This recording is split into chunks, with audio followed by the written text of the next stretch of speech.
Good morning students.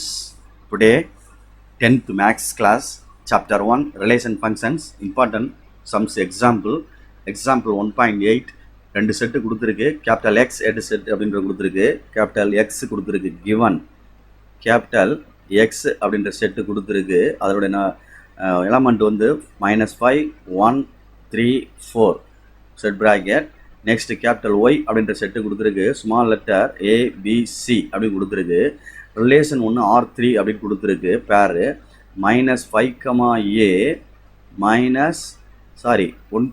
A 3, B 4, C next 1, Bன்னு கொடுத்துருக்கு. இது நம்ம ஆரோ டயக்ராம் போட்டு பார்த்து இது வந்து நம்மளுக்கு ஃபங்க்ஷனாக ஆகுதா அப்படின்னு பார்த்து சொல்லணும். சரியா ஸ்டூடெண்ட்ஸ்? இது எக்ஸு, இது ஒய். ஓகே, நெக்ஸ்ட் இதில் எழுதுகிறேன் -5 1 3 4 குட். இது ஏ பி சி குட்.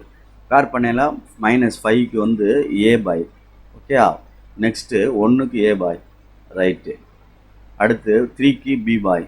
ஓகே, 4க்கு சிப்பா ரைட். நெக்ஸ்ட்டு அகைன் 1 அப்படின்றதுக்கு பின்னு கொடுத்துருக்கான் இந்த இடத்துல. அப்போ 1 வந்து 2 இமேஜாக வருது.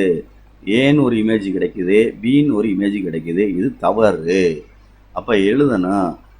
அது என்ன எழுதணும் அப்படின்னா it is not a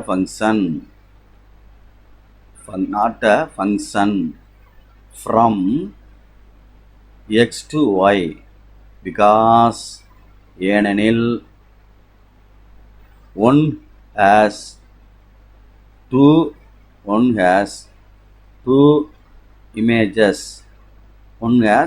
images in codomain அப்படின்னு எழுதணும்.